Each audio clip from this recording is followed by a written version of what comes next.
راستے کی استطاعت رکھتا ہے، جو اس قابل ہے کہ حج کر سکتا ہے، جس کے پاس بے شمار روپے ہیں، جس کے پاس بے شمار پیسے ہیں، جو ہر مہینے زمین خریدتا ہے، جو ہر مہینے پراپرٹی بناتا ہے، جو بے شمار بینک بیلنس جمع کرتا نظر آتا ہے،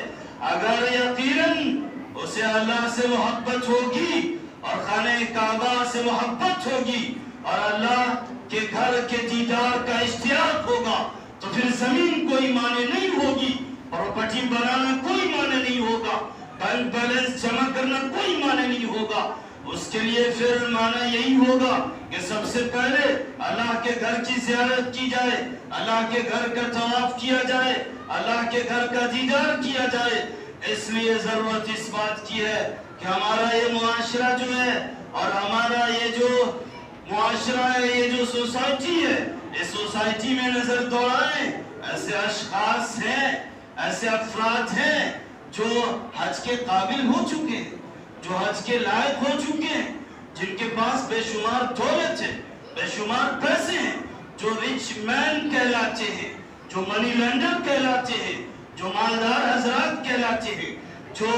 ایسے کہلاتے ہیں کہ زمیندار ہیں، جو ایسے کہلاتے ہیں کہ سیاہ و سفید انہی کے ہیں، ہیرے جواہرات انہی کے ہیں، لیکن افسوس انہیں صرف مال و دولت سے محبت ہے، افسوس انہیں ان کے زمینوں سے محبت ہے، افسوس انہیں ان کے صرف بینک بیلنس سے محبت ہے، افسوس انہیں صرف دنیا سے محبت ہے۔ آئے کاش انہیں اللہ کے گھر سے بھی محبت ہوتی، آئے کاش وَأَذِّن فِي النَّاسِ بِالْحَجِّ اس پیغام سے بھی محبت ہوتی، آئے کاش حضرت ابراہیم علیہ السلام کی نگاہ سے محبت ہوتی، آئے کاش اللہ کے گھر کے دیدار سے محبت ہوتی۔ اگر محبت ہوتی تو پھر انہیں اب تک حج نصیب ہو گیا ہوتا،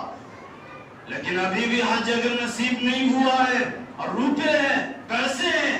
اور آپ اصلاحات ہیں، استطاعت رکھتے ہیں، قابلیت رکھتے ہیں، تو پھر ضرورت اس بات کی ہے کہ نیت کریں، نیت کو خالص کریں، اور نیت زمینوں پہ نہیں، نیت جائیدادوں پہ نہیں، نیت پراپرٹی پہ نہیں، نیت بینک بیلنس بنانے پہ نہیں، ایک نیت یہ بھی ہو کہ ہمیں ایک دن حج کا سفر کرنا ہے، ایک نیت یہ بھی ہو کہ ایک دن اللہ کے گھر کی زیارت کرنی ہے، ایک دن یہ بھی نیت ہو کہ ہمیں حضرت ابراہیم علیہ السلام کی ندا کا جواب اللہم لبیک لا شریک لک لبیک کی حالت میں دینا ہے، یہ کہتے ہوئے دینا ہے۔ اگر یہ نیت ہوگی اور یہ خالص نیت ہوگی تو پھر یاد رکھیے یہ روپے، یہ پیسے کوئی معنی نہیں رکھتے، آپ یقیناً حج کر سکتے ہیں۔ اس لیے ضرورت اس بات کی ہے وَلِلَّهِ عَلَى النَّاسِ حَجُّ الْبَيْتِ مَنِ اسْتَطَاعَ إِلَيْهِ سَبِيلًا کہ اللہ کے راستے میں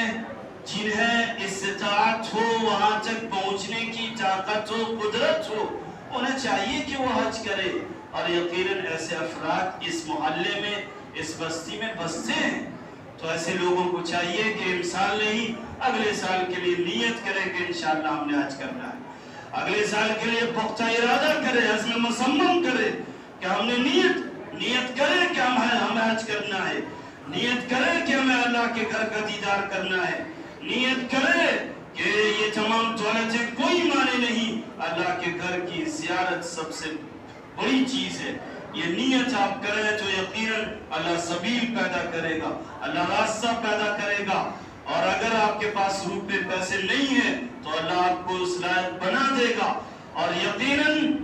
اگر کوئی یہ سوچتا ہو، کوئی یہ سمجھتا ہو کہ میرے پاس ابھی بے شمار دولت ہے، بے شمار بینک بیلنس ہے، بے شمار زمین و جائیداد ہیں، اگر ہم ان پیسوں کو حج کے راستے میں یا حج کے اخراجات پہ یا حج کے سفر میں خرچ کر دیں گے تو پھر ہم کنگال ہو جائیں گے، پھر ہم سڑک پہ آ جائیں گے، پھر ہم فٹ پاتھ پہ آ جائیں گے، پھر ہم کہیں کے نہیں آئیں گے، تو پھر یہ غلط فہمی ہے، یہ بھول ہے۔ اس لیے کہ قرآنی آیت کہتی ہے لِيَشْهَدُوا مَنَافِعَ لَهُمْ، اسی آیت سے متصل وَأَذِّن فِي النَّاسِ بِالْحَجِّ، اسی آیت سے متصل وہ آیت ہے جو بتاتی ہے لِيَشْهَدُوا مَنَافِعَ لَهُمْ، جو حج کر چکے ہوتے ہیں اور جنہیں حج نصیب ہو چکا ہوتا ہے،